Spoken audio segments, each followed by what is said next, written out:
Welcome to She Talks, He Nods.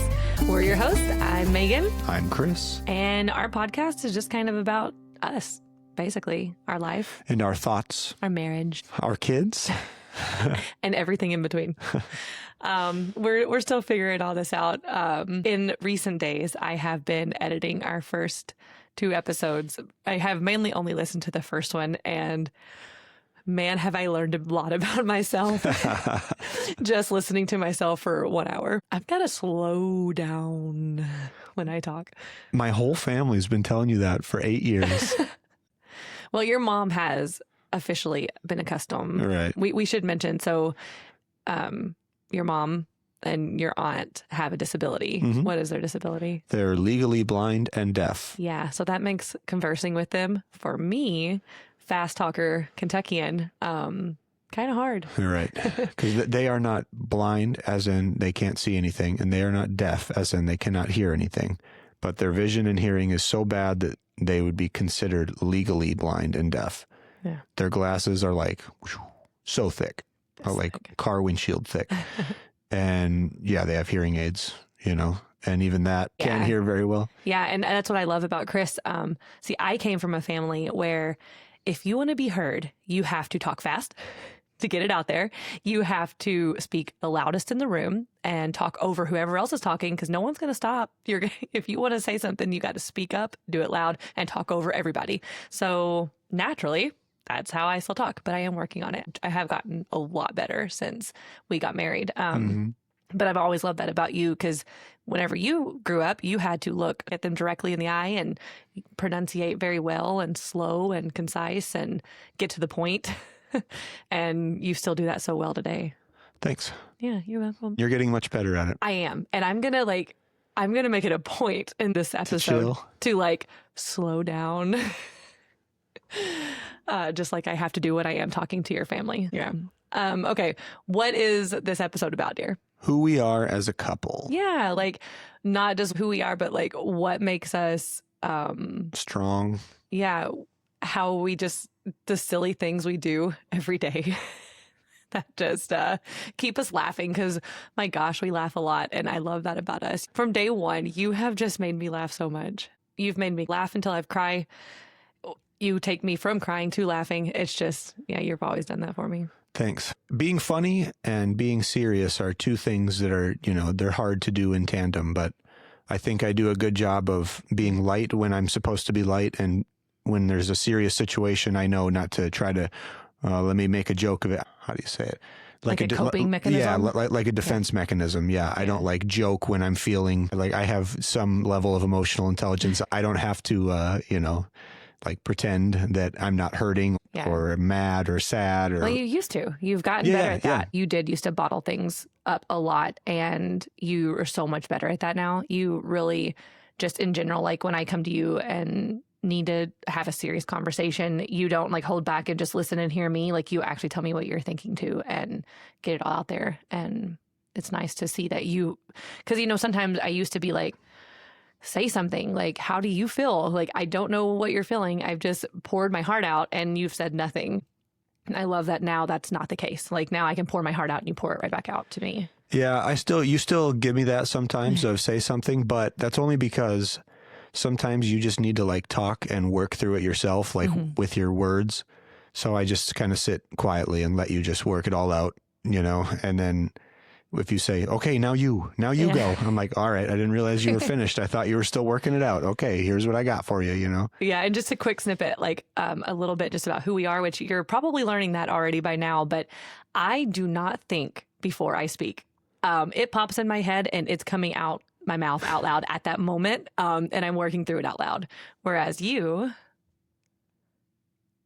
think before I speak. Yes. Yeah, I don't think he's ever said anything that just didn't sound so well put together. And then there's me that I'll start explaining something and I've started the story and went here and then I'm okay, stop. Kris, can you explain? Tell him what you said to our new friend the first time you met her. Yeah, so I have this new friend at the gym, and we have been going to the gym for years. I mean, since I had long hair and shaved it and it's growing back, like a long time, and never spoke. Just kind of saw each other. But when I first saw her, she looked like someone I used to date. Very, very similar, but she looked very much like one of my exes.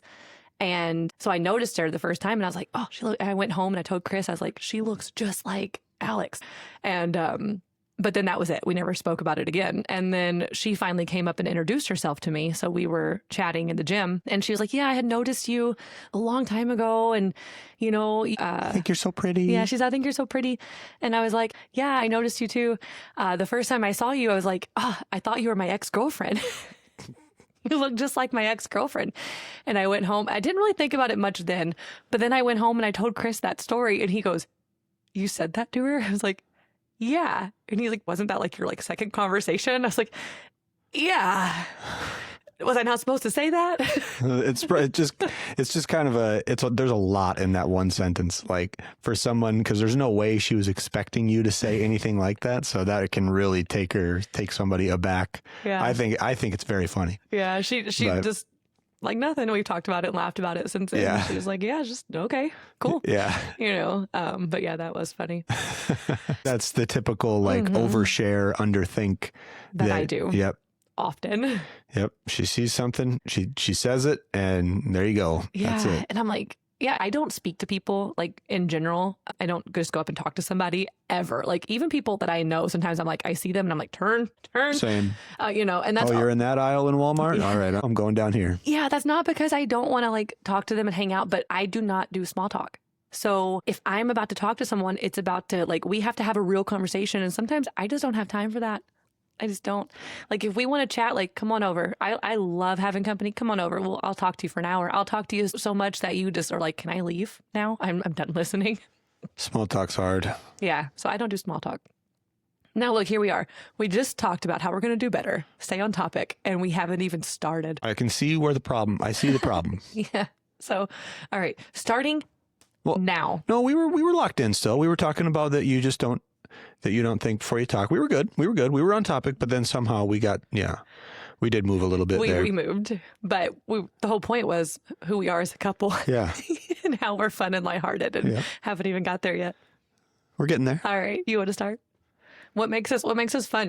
What are some things that just to specifically us that hopefully some other people, there's no way some people don't relate to these things. If they do, then I guess we just are that unique, but I don't think we are. I think other couples do some of these things and we talk about this often. We're like, do other couples like talk about this and like do this? And we're like, man, if they don't, they got to be miserable. Mm-hmm.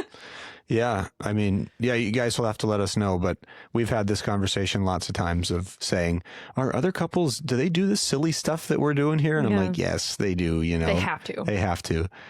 Like, are you even married if the guy is walking up the stairs and wife behind and she just tries to throw a finger up your butthole? Every time. There's never been a time he's going up the stairs where I'm not trying to chop it. Boy, I don't care for that. If that never happened to me again, I'd be real happy with that. It's like immediate. Like, there's your butt. My finger has to try to go in. I know, but the thing is, your accuracy, it's just 100% quality. And now, listen, we're not talking like fully. Yes, there is no full insertion. Good. Thanks for clarifying that. I am clothed. It's just a poke. You know, it's a poke.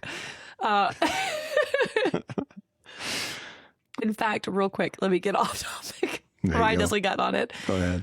What happened the first night of our marriage? What did we fight about? I don't remember. You don't remember? No. How do you not remember this?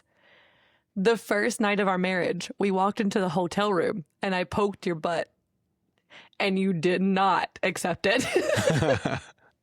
That's what that was about. That is what that was about. We got in a true fight over it. So like, I started at day one of I do straight to the butthole. He did not take it as lightly then. We went to bed angry, actually, our first night of marriage. Yep. But, you know, here somehow we made it, you know, and still poking his butthole 9 years later.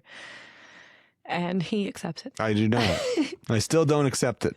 Every time it happens, I really slap hard with my hand behind me and just hope to hit his arm, just trying to slap.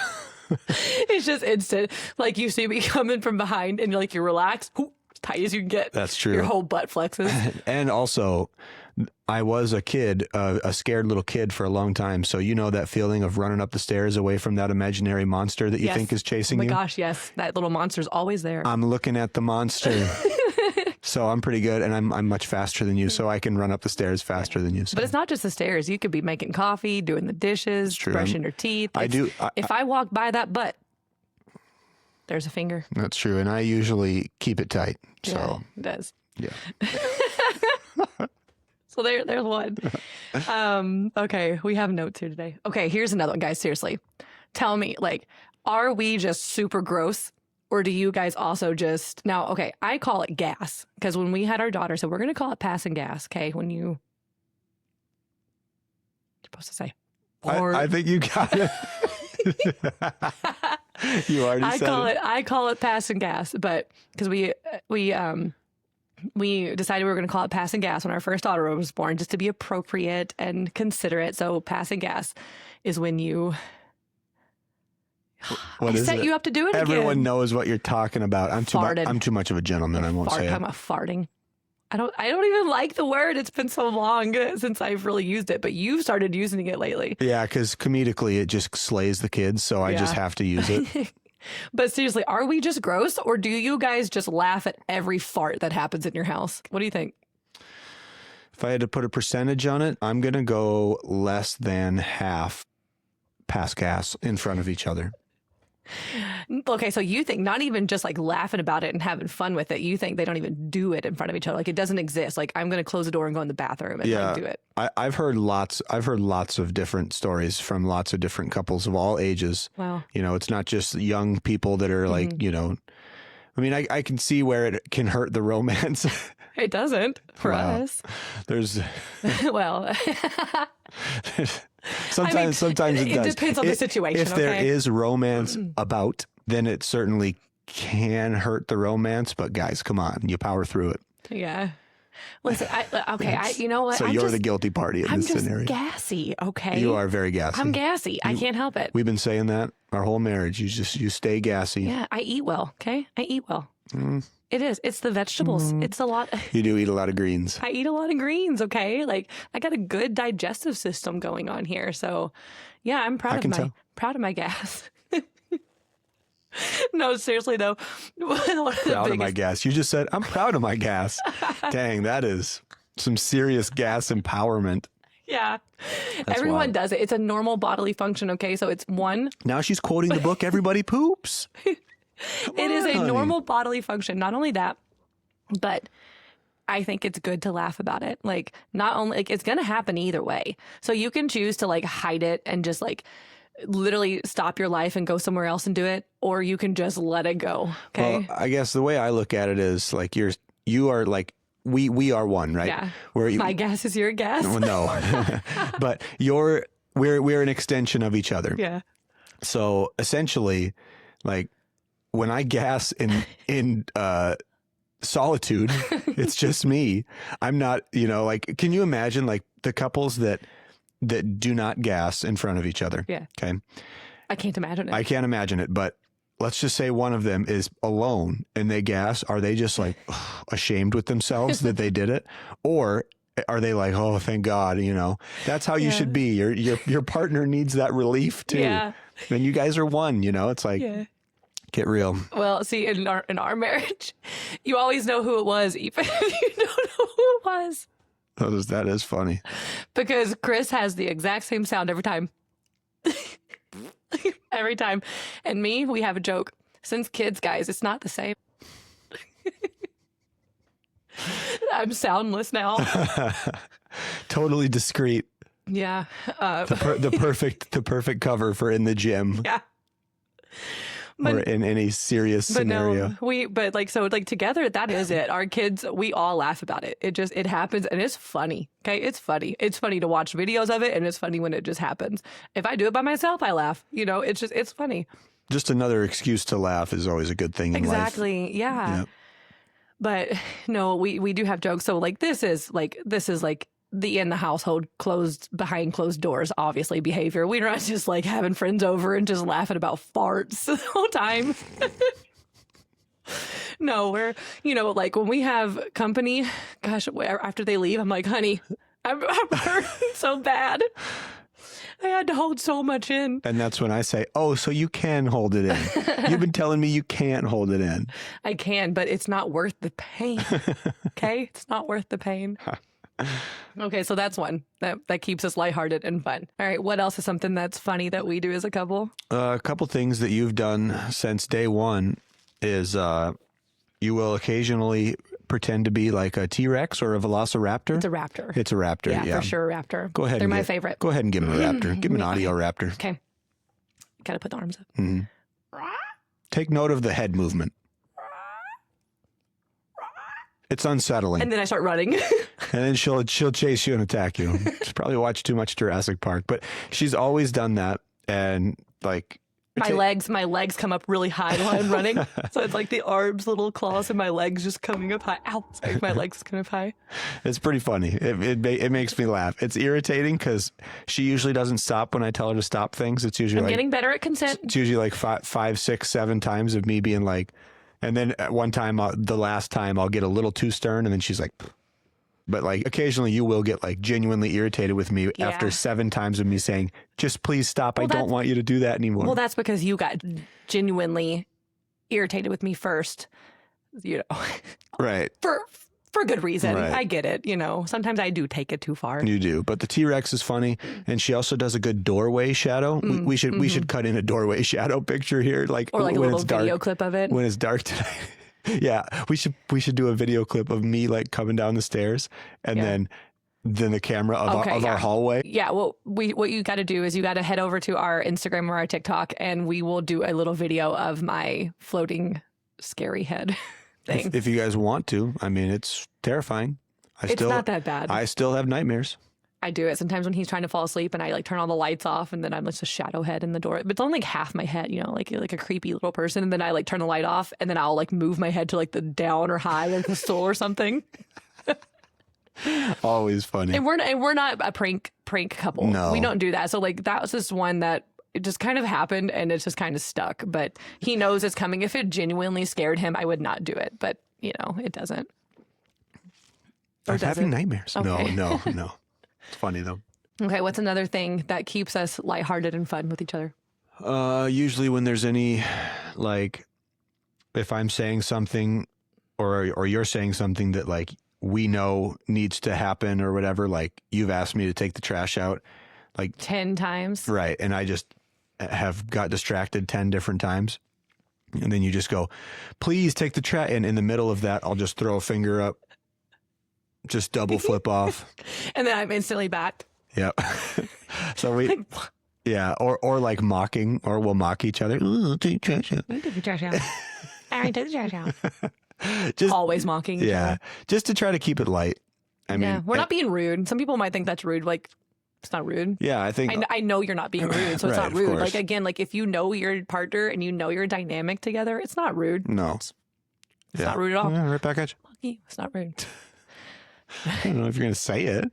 Well, sometimes I do just say it. You remember that's kind of funny because if the kids aren't around, of course, like if the kids are around, like we'll wait till they're not looking and throw a finger. But he'll say, I can't think of an example off the top of my head, but I'll just be like, "Fuck you." And that's the reaction. Are you gonna, just a hard "fuck you"? Are you going to beep that out? You're going to no, let it I'm run? gonna let it run. We're gonna title this one explicit. Okay. Be our first explicit one. I mean, we're talking about buttholes and yeah. It's got to be explicit. Yeah, so fuck you, Kris. No, I never say it like that. It's always a joke. I think I have told you that maybe once in our entire marriage. In all seriousness. Oh, it's been a handful of times. I thought it was once. Nah. Well, once that I remember. Yeah, people don't forget when they're told it. I've said it maybe twice. And twice. I've said it. Our dog is currently dream barking in the background. I don't know if you can hear or not, but if you can, now I'll keep this in. That's a good boy. He's a good boy. Anyways, yeah, so I think I've said it in not a playful way, maybe a couple times, and instantly it cut me so deep. Like, I know it cut you, and because I knew it cut you, it cut me, because early we established we're not going to name call and like cuss at each other in anger, which we have done. It doesn't cut me deep. By the time that Feels like, I mean, like, it hurts, but it hurts me. Like, I don't want to ever say something to hurt you. I know. And I know that. And that's why when we've had arguments like that, like that got bad. That get to that point where you're like just dropping F-bombs and then walking out of the house, you know, I'm just like, I'm just like shaking my head, because the argument's been long over for 30 minutes, you know. And if you're to that point, it's not worth continuing. I've been trying to wrap it up, but you just hammer and hammer and hammer, you know. And I've been trying to be like, I've told you everything that I can tell you 100 times. Why do you want to hear it 101? You know. Yeah. And so we've gotten better at that too. Yeah. And just like in our resolve of our solution when we get to that point, which is honestly not very often. In 9 years, it's not that often. It was more often earlier. Yeah. And it's not as often now. Yeah. Speaking of, while we're talking about things to keep it lighthearted, do you remember the advice that we were given? Or I don't know if it was advice. I think it was advice. I don't remember who gave it to us. It was early. They said, when you fight, get naked? Yes. I was getting to that. Like, and we've done it. We did it before. We did it like twice. An argument started, and you just start taking your clothes off. You cannot stand somewhere naked, being mean, and then the other person not laugh. Like, once one person, like, once you start being mean, guys, try it. Trust me, try it.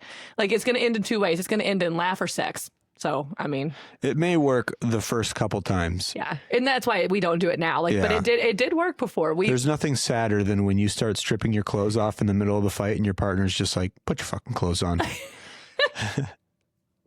Yeah, but no, like, it is funny. Like, I would tell everyone to try it. Try it once. You know, you start to argue. If someone's starting to just get fussy and just irritated, just get naked right in front of them. Get naked, and they'll be like, "What are you doing?" Yeah, you know, like, you're either gonna say, "What are you doing?" or you're It's gonna end. It's gonna end in a funny way. It's probably not gonna continue the fight, or maybe at that point, it's enough of a break in the fight to just be like, "Okay, that was stupid. Let's stop talking about that. You're right. I'm wrong. Right. I'm wrong. You're right. Whatever. Like, move on." Yeah. If anything, it can do that. So try it once. Yeah. And another thing I was going to say about arguments, like, I don't know if somebody gave us this advice or if we saw it online or whatever, but like, you can, in the middle of an argument, have the thought, will either of us remember this in a year? Mm-hmm. You know, is this an argument that a year from now, we're going to look back on and say, remember the time that you ate the meatloaf in the fridge? Ooh. And for us, I know it sounds like, oh yeah, that shouldn't be important. That was a big fight of ours. That was a big fight. But we'll get to that one. Yeah. But, you know, that's another thing that I think we do pretty good at, is just like taking a step back and saying, hey, this is actually not that important, even though in the moment, yes, it's annoying. But, you know, if it's not going to be something that we look back on in a year, probably good to let it go. Okay, you brought it up. You got to tell them the meatloaf story. Basically, top five. This is in the top 3 fights of our marriage. Basically, almost 9 years. I mean, meatloaf just rips. Like, it's really good. And we have some good recipes too for meatloaf, and it was one of the good ones. I believe we had a mozzarella stuffed meatloaf. I know. Sounds amazing. It was. And I know how good it was because I ate the last piece that was in the fridge. You know, because I live in that house and I was hungry and I thought, well, maybe I could eat this. I didn't know that Maegan had been planning all day long and was just looking forward to that one piece of meatloaf. So all day. Yeah. I had my meal completely mapped out. I was like, I cannot wait till, 5:30, 6 o'clock comes. I'm going to eat that meatloaf and these lima beans and whatever else we had. I was ready for it. You can't tell by looking at Maegan because she's thin, but she's an eater. I love food. She stays eating. I love food so much. But anyway, she had been planning to eat this meatloaf all day, and she came home and opened the fridge. She opened the fridge. I had eaten the meatloaf. I was just peacefully living my life. And wow, did she come unglued. I was probably more mad than I've ever been that I can remember, like, over something like that. Like, I mean, I was so mad, like, to the point where I no longer was hungry. Like, it went from, I cannot wait to eat that meatloaf. And he's like, well, eat this, eat this. Like, just so calm. He's so calm and collected. I'm over here slamming things, slamming the fridge. And I'm like, just so distraught. I was like, no, it was in my mind for meatloaf. That's what I wanted. I wanted the meatloaf, and there's no meatloaf. So now I'm not going to eat. I'm not hungry. And in fact, I'm just going to leave the house and I'm over and this is done and whatever. It was that serious. Almost a divorce loaf. It was that serious. Which, looking back at it, we laugh because it's ridiculous. Just ridiculous. But it does come back to just who I am. And, you know, I've learned every step of our way about who I am. And one thing I know about myself is I am very particular. And when I do get an idea in my head, like, I'm pretty go with the flow in a lot of ways. Am I? I don't know. I think I can be. You're getting a little bit more that way. Yeah. I can be go with the flow. But when I have like a specific plan that I know, like, there's no bumps, there's really no like way that something can get in the way or like change, like it's, and when it doesn't go my way, it can like very much, it can make me just, it can just throw everything off. It can throw everything off. Like, I could just be having a great day and it will just take my day and there's no getting it back. Like, it's gone. Like, I can't, like, my emotion, like, I can't just like go breathe it out or go run it away. Like, it's just over. Like, I have to just like start a shower, sleep, start fresh. It's done. Which I'm getting better at that, but that's, I don't know what that is in me. I don't know, but it's something that happens. But now we can laugh about the meatloaf. I think my platform on the meatloaf was, how am I supposed to know? You didn't tell me you were planning on eating it all day. How was I supposed to know? Yeah. And also my second platform was, I'll make another. Yeah. I'll make you another one. It would take too long. It cooks for like an hour. I said, yeah, but I'll make it. And that's not including prep. And I was hungry right then. No, but that's actually. I did everything I could. I didn't tell her, tough shit. It's my meatloaf. I'm the man. Yeah.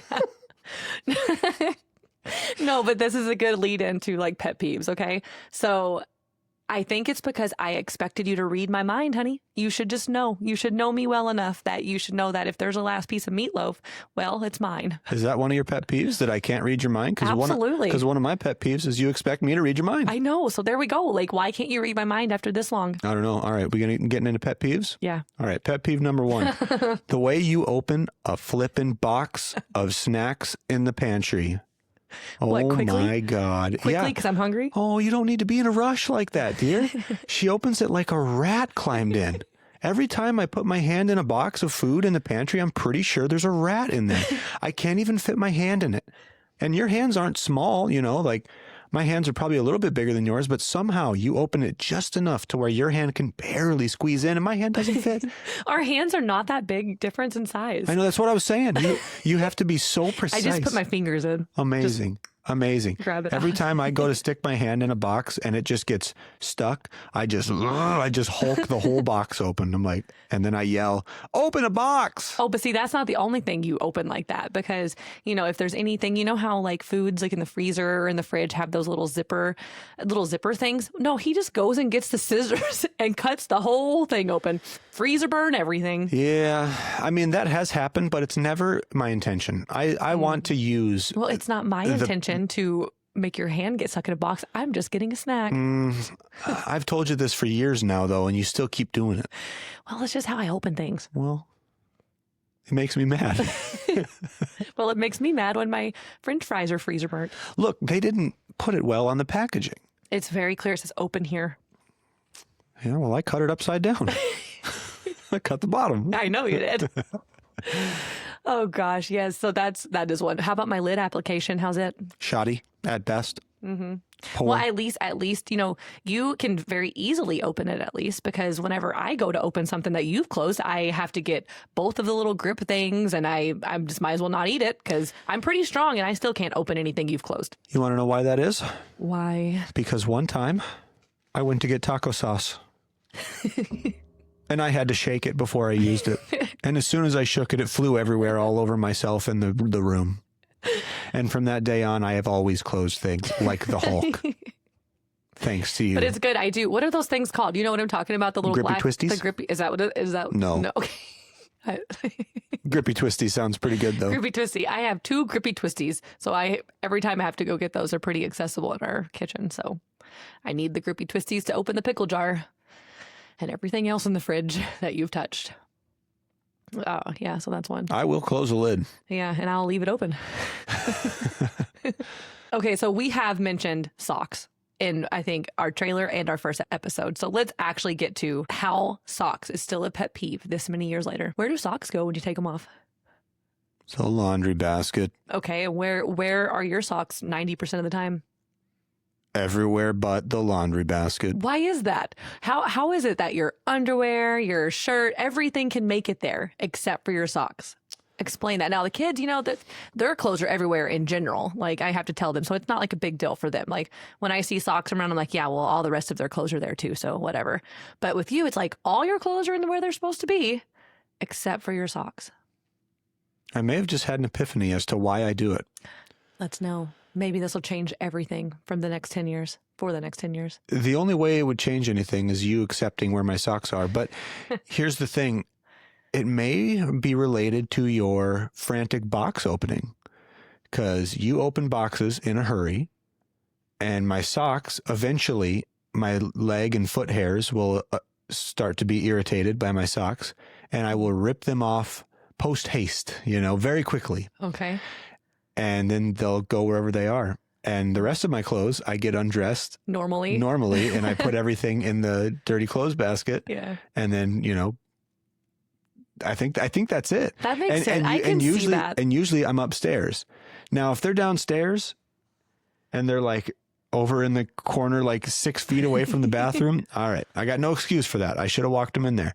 But if I'm upstairs and I just take my socks off and drape them over the side of the couch. That is how they are. It's like they're so like socks are gross too. I really shouldn't do that. They're so placed so neatly. It's not like they're just thrown. Like they're intentionally put there. That's why I'm like, why? I think that makes it better. I think I'm better. I think I'm better than the serial sock thrower just randomly in places, because I'm like, I think I have the best intention. I think I put them on the couch neatly, and I'm like, next time I go down, I'm bringing these bad boys down into the clothes basket. You don't. And then 3 seconds later, I've completely forgotten that I was ever even wearing socks. Yeah. So.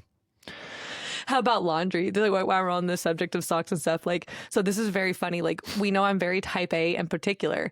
But with that comes, it's funny because now when I get on a tangent of okay, the house has to be clean, right? I can't just clean an area. I clean the entire house. And when I say clean, I mean I organize and clean. So it's not just I'm vacuuming and scrubbing and dusting. It's I'm putting things in order from color coded and from smallest to biggest and that. It takes years off her life. Every time she does it, she stresses and worries so much. I love doing it. I don't know. It's like therapy for me to color code things and to organize to that degree. I love it. I love it so much. And then it's I look around, I'm like, oh, everything's in its place. It's so beautiful. And then every time someone touches anything, I'm like, put it back. Put it back. You can't touch it. And then eventually it'll get to where it's okay, it's a mess again. And then it's fine. It doesn't bother me. I can look the other way for a while. But when it comes to laundry, so when I get on that, I reorganize the drawers, color code the closets, fold everything really nicely and neatly. And then every other time of the year, for most of the year, then I don't even fold it to put it in drawers. But Kris, somehow, with his chaos and every other facet of life, when it comes to his drawers and his laundry, everything is so in its place and particular, even when mine is not. And when I put away his laundry, apparently I put it wrong every time. Yeah, I can never find my clothes because I'm like, oh, okay, here we go. This is not where this goes. Oh, these are hanging now. I see. Okay. At least it's not in the basket. Yeah. It's not in the dryer. I'm not that organized, but yeah, I do. I fold a shirt well. I don't know why. You fold a shirt. So I don't fold a shirt well. I do it in half and in half again. That's it. The sleeve's not tucked in, but yours is so pretty. I know. Yeah. I learned that in 1 second for when I was a camp counselor. At some point, we had a bunch of shirts that needed to be folded. And one person was like, here, you just do it like this. And he showed me and I was like, all right. And ever since then, I've just clean with the fold. It is. It's so pretty. I love when you fold shirts. That's it. It takes me a millisecond. Yeah. Like me with towels. Yeah. Yeah. But yeah, that's funny. Yeah. And then now he purposefully puts my laundry away in the wrong place. That's annoying. Just to teach her a lesson. I find it. Except for I'm missing a shirt right now and I don't know what you did with it, but it had to be you. I don't know. It was my favorite new shirt. It's gone. It was one of your new ones? Yeah. The little black Henley thing. Little crop top Henley. Oh. Yeah. Yeah, I wouldn't put that in my closet. Maybe it isn't your Although closet. it would look pretty good on me, I think. It would. So I have another one that is a huge pet peeve for me that I think some other people will relate to. So I am light sensitive. I have sensitivity to lights. I like this right now is annoying because we have some lights set up and every light in the basement on. Anyways, I don't like lights.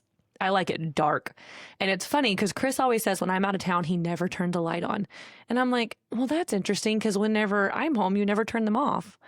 You know, he's like, well, they never come on. I'm like, that's not true because you can't see in the dark. And so they're like, I'm guessing when I'm out of town, you're just every light in the house is on until all night long, even probably. Yeah, maybe. You even leave lights on when like he gets up for work in the middle of the night. You'll even leave a light on in the bathroom at 2 a.m. and I wake up at 6 to go pee. And I'm like, why is the bathroom light on? I know. It's so bright. Not very often though. Yeah. I do a pretty good job. I'm very quiet in the morning and I'm very sensitive of everyone else in the house sleeping. Yeah. So what's my light rule? No big lights, which are overhead lights past 7. Yeah. So you do know. And it has to be little lights. You do know. I just got lucky. You know the rule, but yet you can't apply it. You know, the big light in our kitchen, that light is too bright for me. Yeah. I don't ever like turning that light on. Yeah. It's nice when you're like prepping food and it's like 5 p.m. and it's like, all right, this needs to be bright in here. But in the morning, there's never any time where my eyes can handle that light. It's so dang bright. I don't like any big lights. Like, you know, it's like let the sun come up, which in the winter obviously is hard. It's like open all the blinds, let that be the light. And I even since I was a kid, even like my mom was like, turn your light on while you're reading. You're gonna hurt your eyes. I'm like, I can see fine. Like it's fine. I don't need it. I'm not hurting my eyes. Well, glasses later, maybe it was. I don't know. But nonetheless, even as a kid, I did not want the big lights on. I wanted it dark. I always had like lamps or something, anything that was like an ambient light, and I cannot handle the big lights. I don't like them. Well, yeah, I mean, we've since learned that there are highly sensitive people out there. Yeah, and one of them. Yeah, you see lights. One of our daughters is like that. Yeah, you see lights 30% brighter than I do, you know, and you hear things 30% louder than I do. Like that's genetically, that's a real thing, you know. Yeah. So after learning that, you know, you just have to, as the non-sensitive one, you have to just like, you got to take care of the sensitive one, you know? Well, why don't you? I do. You do pretty good. But no, it is funny. I'm like a drill sergeant. Like it is like, okay, it's 6:59. Everybody go get the lights. Everyone start turning the lights off. Okay. Go big lights off in the room. Turn it off. Turn your lamp on, you know, like, but I'm like, no, turn your lamp on. No more big lights. You got to pee in the dark. Use the night light. Get sleepy. Yeah. It's time to relax. Yep. Time to wind down. Even in the morning, like, and our youngest daughter, Gemma, she's very much like that too. I'll come to start cooking and I will need the light and I'll turn it on and she instantly gets up and looks at me and just goes and flicks it back off. Too bright. And I'm like, I know, girl, I get you. We'll leave it off. I feel you. When she got up this morning, I had no lights on, but the blind was open and it was bright, of course. Yeah. And she just comes out with her hands over her eyes and just goes, too bright. I said, it's the sun, dear.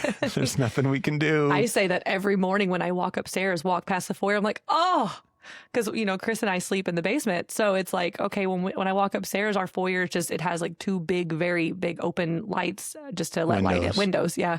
Just to let the light in. And I'm like, I can't with this. We're going to have to like black this out. But yeah, big lights are a big one for me. I need no big lights. Yeah. Okay. So this has been fun. I like this. I like talking about all of our little, and that's what's so great because like all of these are pet peeves, but we just laugh at them. It's not like you really irritate me with it. Like you do, but you don't because you're just still my person. And I don't care when you, like I do care when you leave your socks, but at the same time, I don't care that you leave your socks everywhere because that's just who you are. And I have to love you for who you are. I mean, I try my best You really do. To accommodate your pet peeves, you know, I really do. I fall short a lot, of course. I'm not perfect, but yeah, I certainly try to make your life easier. It's kind of one of my goals in life. So. Because at the end of the day, no 2 people are going to do everything that the other wants them to do. It's never going to be perfect, you know, but you can make it fun. You can make it funny. You can choose to look at it in a happy light and just make the best of it. And I think we do a pretty good job of that. We do. Yeah. With that, you know, just something I just love about you. Let's talk. Go on. Let's just like, you know, we've talked about our silliness. We've talked about our pet peeves. Like, let's talk about like some real stuff, you know, some genuine stuff, like for real. And like, if we are being like serious, one thing that you always do for me is you're just like the most supportive person in the absolute world that I've ever met, just ever. You know, no matter what it is that I come to, and I come with some crazy stuff sometimes, no matter what I come to you with, you're like, do it. You can do this. Like, I got you. I'll support you. Whatever you want to do, you do it. And not even just like ideas, but if I want something like a tattoo, you're like, yeah, book the appointment. Yeah, look at Book it. Yeah, that's what you'll say. You'll say, book the appointment. I'm like, yeah, but like, we need to do this. We need to say, and he's like, no, you want it? Go book the appointment. Like, that's something that you want. I want you to have the things you want. And you're so good at that. I still have a lot of room to grow in that. Like, you know, just realizing that you are a person with needs and wants, and I need to support those just like you support mine. I mean, I do, but not to the caliber that you do, because you're just above and beyond with that. Thanks. You're welcome. Yeah, I think I do a good job of being supportive. Yeah. I think I just view anything monetary as, that's whatever. We'll make more money, you know, as long as it's not. Well, yeah. You know, too. Hey, I want this $100,000 vehicle. All right, let's do it.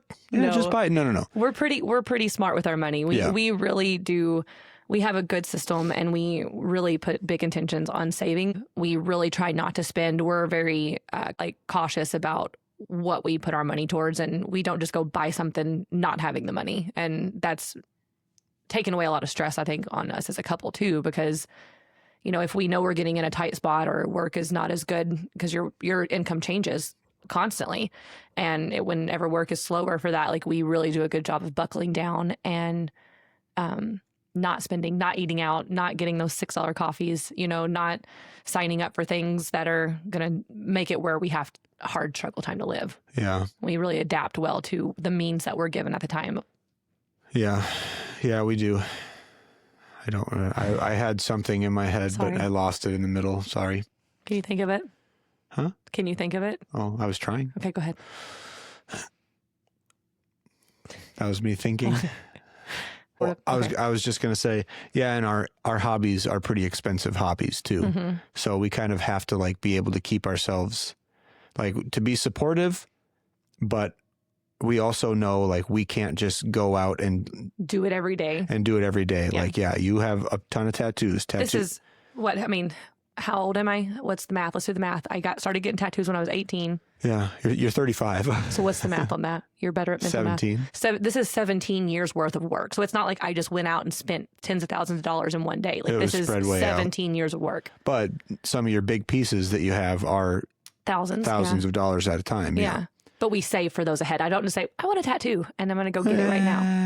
No, not really. Yeah, not if we have the money, we'll do it. But usually we don't just have that. We have to like be cautious for a bit, and then we save up, and then we go do it. By the time you're able to make an appointment, it's months out. You have plenty of time to, okay, I'm going to cut all this. We're not going to eat out. We'll have an extra X number of dollars. That'll be fine. Because this is important to me. And and that's why you support it, because you know that I love my body art. It's just a huge part of what I am. I'm artistic, I'm creative, and I love being a walking piece of art. Yeah. Just like you love to bike, and that costs money, you know, and but that's huge for you. And I want to make sure that you get the bikes that you need and are able to put the time into it that you need to get better at it and to enjoy it.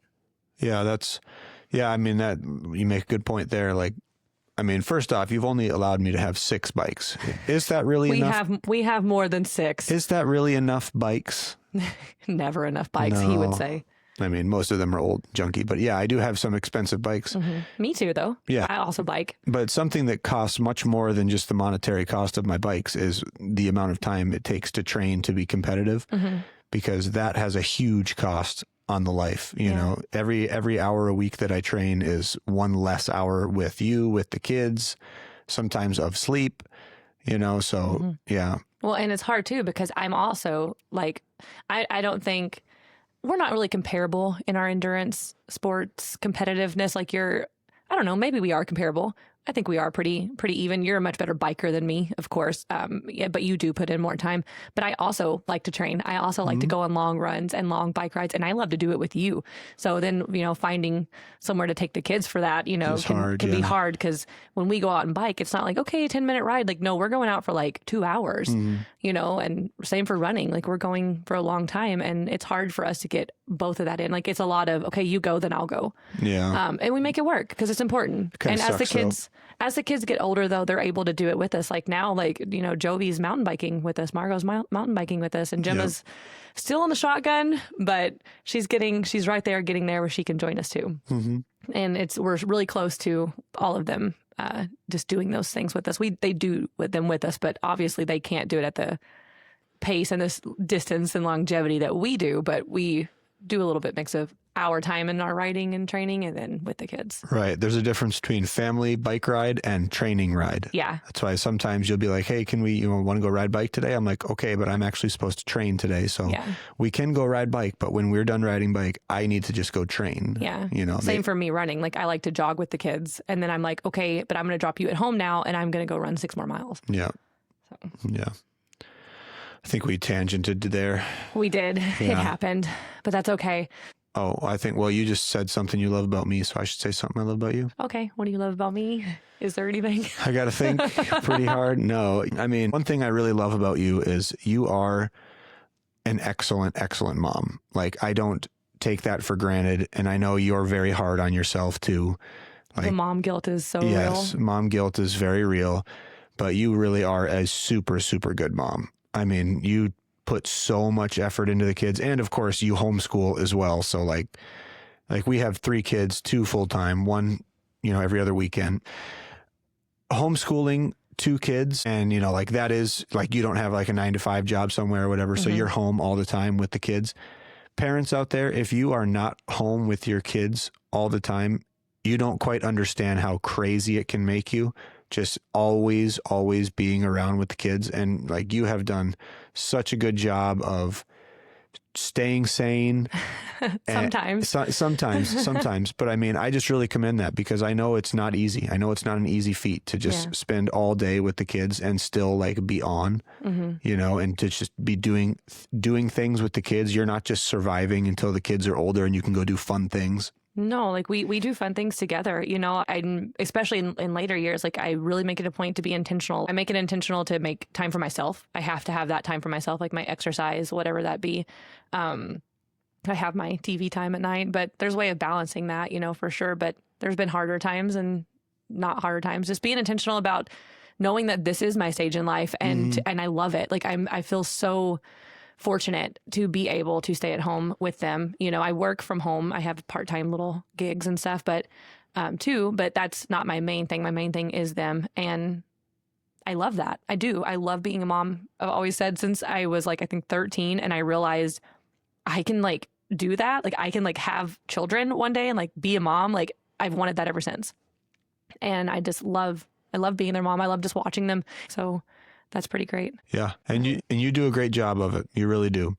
I'm so thankful to have you because I spend a lot of time gone at work. And I just like, it really is comforting to know that when I'm gone, the kids are very well taken care of. They're safe.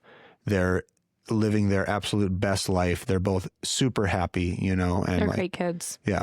They're really good kids. And they're good kids because you're a good mom. Yeah. You've put a lot of time into them. It shows. Well, thank you. Thanks. Just like, I guess one more thing before we wrap this one up is just together. I think we just do a good job of just loving each other for who we are. And I married you and I fell in love with you because you're just a genuinely like really good person. Like your heart and your soul and just everything about you. You're just so kind and helpful and just a great person. And you're funny on top of all that. And I love you very much. Thanks. Love you too. All right. I think that's a wrap. Yeah. So I hope that you guys will write in the comments and let us know if some of those things are happening in your marriages or in your relationships, because we're really curious to know about some of those things. And share it with a friend. Please leave us a rating if you enjoyed it. Let us know what you think. Yeah, this is a topic we could go on for a long time. Yeah, we have more we could say on this. So we have to try to cut it off so that our episode's not 12 hours long. Yeah, thanks for joining us. We're She Talks. He nods. Yeah, we'll see you later. Bye. Bye.